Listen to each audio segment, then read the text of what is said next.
Well, the Affordable Care Act dictates that companies with more than 50 full-time employees must provide them with health care coverage.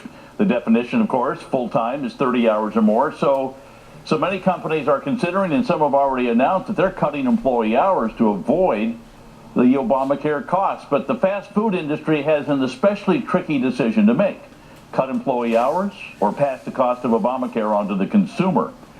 Do fast food companies lose either way? Joining me now is the CEO of CEK Restaurants, Andrew Pusner. That's Carl's Jr. and Hardee's, and I say, big expansion, by the way. Congratulations, and into the Northeast with your Hardee's restaurants. Say, Andy, listen, this whole thing about the employer mandate was a surprise to me. Was it a surprise to you about the fact that you as an employer now don't have to follow the Obamacare rules for another year? Does it change anything for you?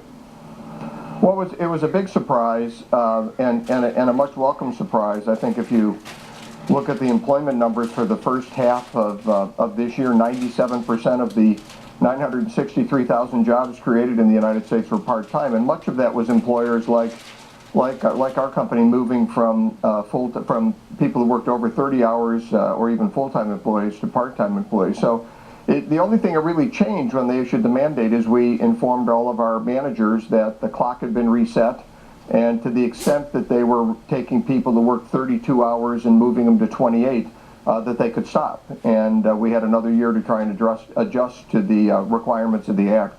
You are in the business, though, of where there's a lot of company-owned stores, but you've also got a lot of franchisees. Do the franchisees, yes, do they make these decisions on their own? Is that part of being a franchisee, is I get to figure out what kind of insurance coverage, what kind of hours my employees work? Yeah, absolutely. The franchisees set the labor schedules. They cover the cost of insurance. They insure their own employees. So for us, it's about it's a very significant portion. It's about 74% of our system is franchised. So it's they make their own decisions on the healthcare insurance issue. Well, there was a lot of big stink about a year ago about the fact that there were some waivers. I think McDonald's kicked it off, but just the fast food industry in general is you have a lot of near minimum wage or down in the lower wage brackets. And in order to provide full health insurance, a lot of these young people weren't going to buy it, so the companies provided some sort of mini coverage. What are you doing in that regard? Well, the mini med plans they're actually very good insurance plans. If I was in my early 20s, I think I would have been very happy to purchase one, even at the amounts we have to charge for them now. The employee pays for it. It's very low every month. But it has a cap on the amount of coverage that you can have during the year. Now, if you exceed the cap, you actually still get a discount if you use doctors in the plan. But it's really a good plan for young people. We continue that under these waivers.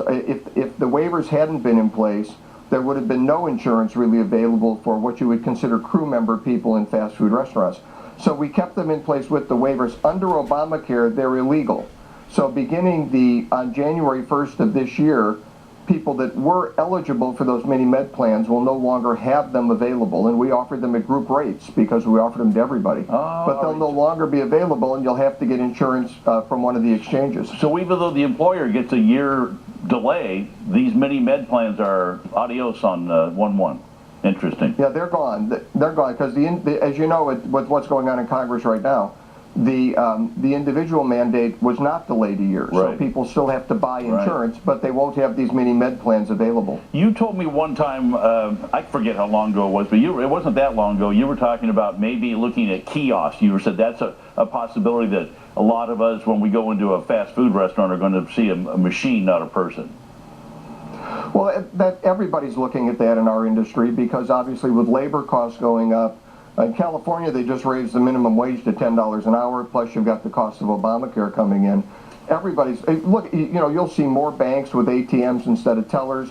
When you get tickets at the airport, you're going to be dealing with a kiosk, not somebody behind the counter. When you get your groceries, you're going to be scanning things yourself. There's not going to be people at the cash registers because it's really very simple. When you raise the cost of something, businesses use less of that thing, and labor is something that businesses are trying to use less of because of these increases in labor costs, including Obamacare and probably predominantly Obamacare. So we're actually in test on some kiosks. Customers love them. They're particularly younger customers that are more adept with their iPhones, and they spend a lot of time online. They're actually very, very good for those consumers, and I think other people get used to them. We hate to do it. You love the personal touch. We don't want not to employ people behind the counter. We think it's a real positive for us, but at some point you really get priced out of the labor market. Well, we all have kind of gotten used to a touchscreen, thanks to Apple and Android and everything else. Andrew Puzder, always great to talk to you. Thank you so much. Great to talk to you, Tom. Thank you. Still ahead, the Obamacare website was launched with a few glitches, but are the biggest ones